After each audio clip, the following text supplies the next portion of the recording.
Matt Bernier and Mike Beer taking a look at the featured event at the Big A on Saturday afternoon. Race number 8, State Bred Stakes action. You're taking a look at the $100,000 Say Florida Sandy Stakes, 7/8 of a mile on the main track. Before we dive into the field, I encourage you to head on over to bets.drf.com. That's where you can find all the latest as far as details are for new sign-up members. All sorts of good stuff over there. Bets.drf.com is the address.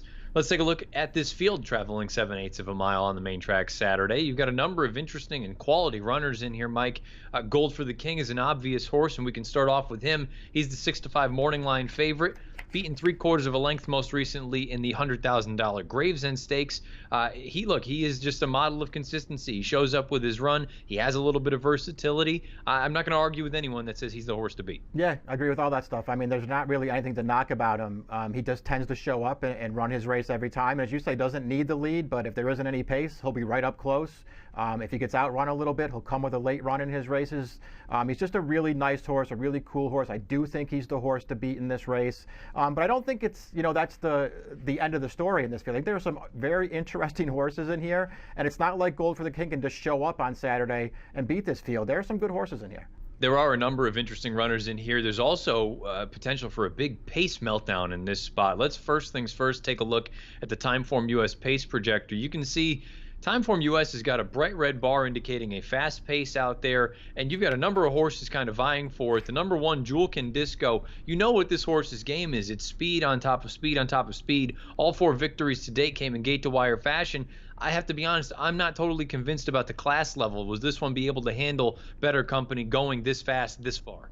Yeah, I think the class rise certainly hurts this horse, as does the expected pace scenario. And the fact that he's drawn to the rail just really doesn't give him any options. He's got to come out of there running. It feels like there are plenty of horses who can go with him. And I think that will sort of make it hard for him to run his best race, and he's going to need his very best race to beat this field.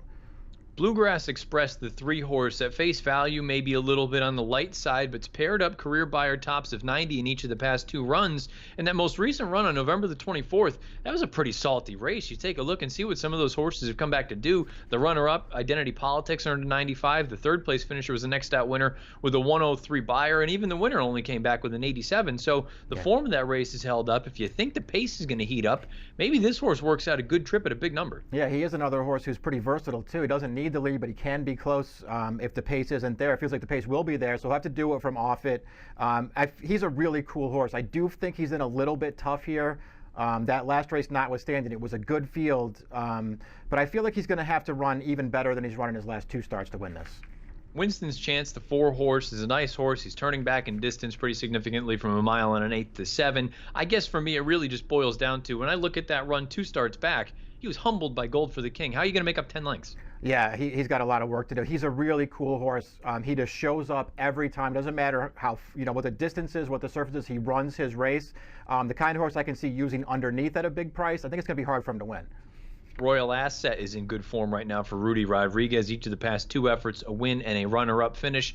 Buyers in the low to mid-90s. You think that's going to put him right there when it's all said and done. He's run well. Those are his only 2 races on the main track at Aqueduct thus far. I have to admit, I think he does his best running when he's outright on the lead. Don't know that I would love him in some sort of a pace duel going 7 furlongs, but again, he's in good form for Rudy. Yeah, pace scenario could really work against this horse, but listen, it's pretty clear that he's improved since Rudy claimed him. Rudy took him back in September. He's run better in every start since then. He's just really gotten back into good form. I don't love the expected trip for him in this race because I think you're right. I think he's more of a speed, but I like his last 2 races quite a bit. He's just the kind of horse, if he's the right price, I want to try and find a way to use him somewhere.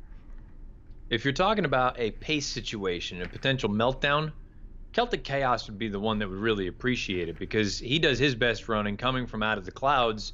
And you take a look and see he's kept good form recently. I just look at it and say, is it going to be another one of those instances where he just gets a minor award and can't quite get there for all the money? Yeah, I mean, listen, he's a 1-run closer. He's expected to have some pace to run into in this race, and all those things help him. And certainly if he runs his best race, he's a huge contender in here. I didn't think he ran great in the fall highweight last time. You can give him an excuse for that race. Maybe it was just too tough for him. I also didn't think he ran great 2 starts back in the Hudson, but maybe he was just trying to stay a little too close to the pace that day. If he gets a big pace, he will come running at the end. At one time, Syndergaard was thought that he could potentially be a horse looking for Kentucky Derby glory at one time, and ultimately that didn't pan out. He's now with John Terranova. His first two starts for Terranova left something to be desired. He really ran quite well in that most recent N2X race. My concern, not just running style, but boy, that field that he beat, it has not come back very good. I think he's going to need to run the race of his life here. Yeah, I mean, it feels like, it was nice to see him show some signs of life for the first time since he was a 2-year-old last time. But when you start going through that field and formulator, it feels like that 94 buyer might be a little bit high for that race. It was nice to see him run and win last time. He's got to do better than that. Morning Breeze, humbled by Syndergaard in that most recent start. Again, another horse that on paper I just look at him and say he's too slow. Yeah, and he's more of a speed type too. His best race is up there on the pace, and there's plenty of pace for him to contend with in the spot. Let's go to the picks here because you and I both landed on the outside runner, the number 9 Honor Up. I know DRF's national handicapper, Mike Watchmaker, likes his horse as well. So all of a sudden, everybody's piling on. Look, I think he's been very impressive in these 3 starts with Michelle Nevin, most recently a 95 buyer. He defeated Rudy's horse Royal Asset. I think there's a lot to like here. That outside draw, he should work out a beautiful trip sitting off the speed.